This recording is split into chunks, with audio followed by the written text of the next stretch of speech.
আসসালামু আলাইকুম dear student, welcome to Mudassir Educare. আজ আমরা পেসেজ নারেশনে অত্যন্ত গুরুত্বপূর্ণ একটি টপিক নিয়ে আলোচনা করব।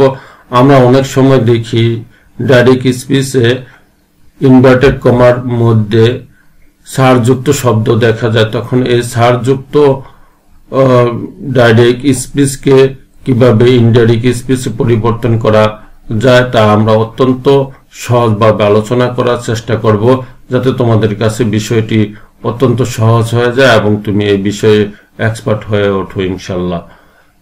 এখন আমরা দেখি কিভাবে পরিবর্তন করা যায়, কয়েকটি উদাহরণের মাধ্যমে দেখার চেষ্টা করব ইনশাল্লাহ। He said to me, sir, I have come from Palashpur with this letter.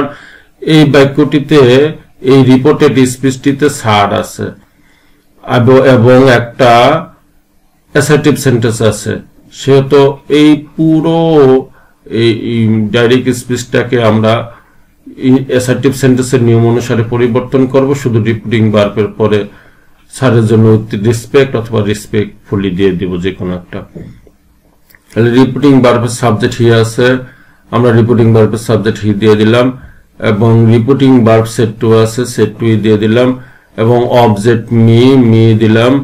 এখন এই স্যারের জন্য আমরা উইথ রেসপেক্ট অথবা রেসপেক্টফুলি যে কোনো একটা দিয়ে দিতে পারি, তাই রেসপেক্টফুলি দিয়ে দিলাম। তারপরে যেহেতু এটা অ্যাসার্টিভ সেন্টেন্স, আমরা দ্যাট দিয়ে কনজাংশন করলাম। এবং এই জায়গায় রিপোর্টেড স্পিচে আই আছে, আই ফার্স্ট পারসন পরিবর্তন হবে রিপোর্টিং ভার্বের সাবজেক্ট অনুসারে। রিপোর্টিং ভার্বের সাবজেক্ট আছে হি, আর এই জায়গায় দেখো আই মূলত সাবজেক্ট প্রোনাউন, তাহলে হির সাবজেক্ট প্রোনাউন কে গ্রহণ করবে, হির সাবজেক্ট প্রোনাউন হি। এখন হ্যাভ আছে, হ্যাভ থাকলে কি হয়, হ্যাট হয়, হ্যাট দিয়ে দিলাম। এবং পরে এই যে হ্যাটের পরে কি করতে হবে, B3 দিতে হবে।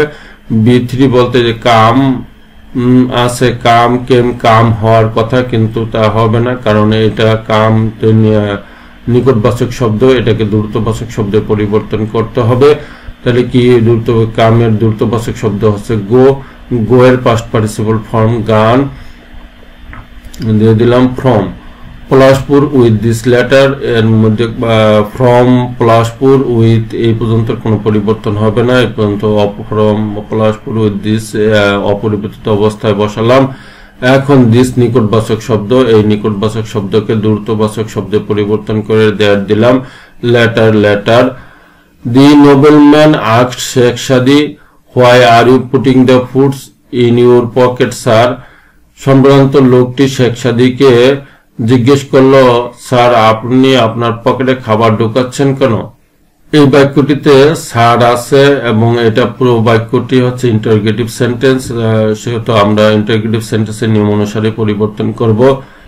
দি নোবেলম্যান রিপোর্টিং ভার্বের সাবজেক্ট দি নোবেলম্যান দিয়ে দিলাম। এখন এই রিপোর্টিং ভার্ব আস্কড দিয়ে দিলাম। রিপোর্টিং ভার্বের অবজেক্ট শেখ সাদি দিয়ে দিলাম। এখন এই স্যারের জন্য উইথ রেসপেক্ট, এবং এখন এই ইন্টারোগেটিভ সেন্টেন্সটি হোয়াই দিয়ে শুরু হয়েছে, এজন্য আমরা হোয়াই দিয়ে কনজাংশন করলাম। এখন এই রিপোর্টেড স্পিচে ইউ আছে, ইউ সেকেন্ড পারসন পরিবর্তন হবে রিপোর্টিং ভার্বের অবজেক্ট অনুসারে। রিপোর্টিং ভার্বের অবজেক্ট শেখ সাদির অনুসারে পরিবর্তন হবে। শেখ সাদির প্রোনাউন হি, আমরা হি দিয়ে দিলাম এবং ব্র্যাকেটে এস দিলাম, এই জন্য যে নোবেলম্যানের প্রোনাউন হি এবং শেখ সাদির প্রোনাউন হি। এখন কার পরিবর্তে দিলাম এটা তো বোঝার দরকার আছে, এই জন্য আমরা ব্র্যাকেটে এস দিয়ে দিলাম। আর থাকলে ওয়াজ অথবা ওয়ার হয়, যেহেতু he third person singular number, এই জন্য আমরা ওয়াজ দিয়ে দিলাম। পুটিং দ্য ফুড ইন, এই পর্যন্ত কোনো পরিবর্তন হবে না, এই পর্যন্ত অপরিবর্তিত অবস্থায় বসালাম। এখন ইউর পরিবর্তন হবে রিপোর্টিং ভার্বের অবজেক্ট অনুসারে। এখন রিপোর্টিং ভার্বের অবজেক্ট শেখ সাদি, এর প্রোনাউন হি।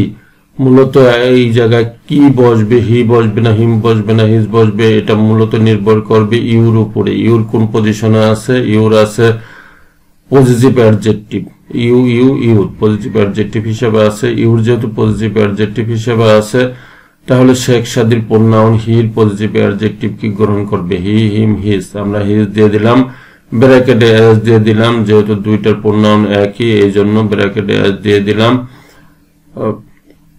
এবং পকেট অপরিবর্তিত অবস্থায় বসলো। The receptionist said to the man, could I help you sir?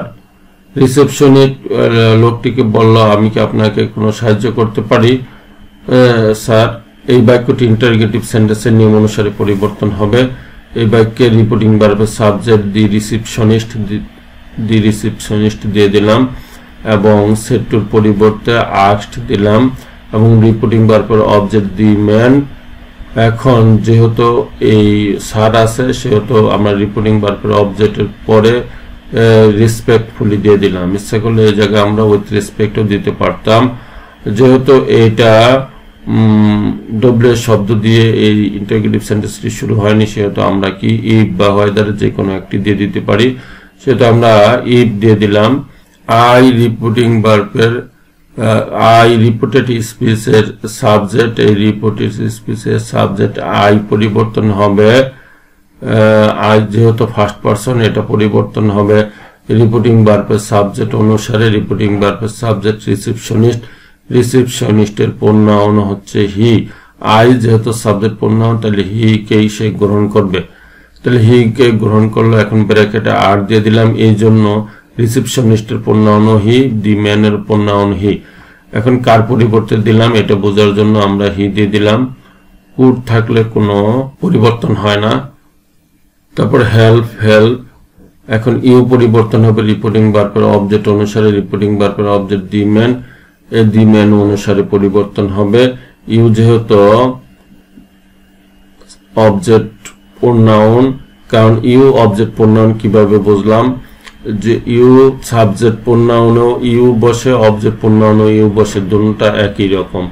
কিন্তু এই জায়গায় ইউ অবজেক্ট প্রোনাউন হিসেবে বসছে এটা বুঝলাম, এই জন্য এটা ভার্বের পরে আসছে। মূল ভার্বের পরে যদি থাকে ইউ তাহলে এটা বুঝতে হয় যে এটা অবজেক্ট প্রোনাউন হিসেবে বসছে, আর যদি মূল ভার্বের আগে থাকে তাহলে এটা বুঝতে হয় যে এটা সাবজেক্ট প্রোনাউন হিসেবে বসছে। যেহেতু ইউ অবজেক্ট প্রোনাউন হিসেবে বসছে সেহেতু দি ম্যানের প্রোনাউনের অবজেক্টিভ ফর্মকে গ্রহণ করবে। দি ম্যান প্রোনাউনের সাবজেক্ট ফর্ম হি আর অবজেক্ট ফর্ম হচ্ছে হিম। আর ব্র্যাকেটে এম দিয়ে দিলাম কারণ রিসেপশনের প্রোনাউন হি, দি ম্যানের প্রোনাউন হি, এই জন্য বুঝার ক্ষেত্রে আমরা কি দিয়ে দিলাম, এম দিয়ে দিলাম। আশা রাখি উক্ত টপিকটি সম্পর্কে তোমরা একটা ক্লিয়ার ধারণা পেয়ে গেছো। সত্যিকার অর্থে যদি কেউ কোনো কিছু বুঝে আয়ত্ত করার চেষ্টা করে তাহলে ওই বিষয়টি অবশ্যই ক্লিয়ার হয়ে যায় এবং ওই বিষয় সম্পর্কে সে এক্সপার্ট হয়ে ওঠে। যদি এই ভিডিওটি তোমাদের সামান্যতম উপকারে এসে থাকে তাহলে অবশ্যই লাইক, কমেন্ট, শেয়ার এবং সাবস্ক্রাইব করে আমাকে অনুপ্রাণিত করবে। সত্যিকার অর্থে তোমাদের লাইক, কমেন্ট, শেয়ার এবং সাবস্ক্রাইব আমাকে ভীষণভাবে অনুপ্রাণিত করে এবং ভিডিও করার এবং ক্লাস নেওয়ার আগ্রহ যোগায়। পরবর্তী ক্লাসে তোমাদের সাথে দেখা হবে এই আশা রেখে আজকের মতো শেষ করছি। আসসালামু আলাইকুম ওয়া রাহমাতুল্লাহি ওয়া বারাকাতুহু।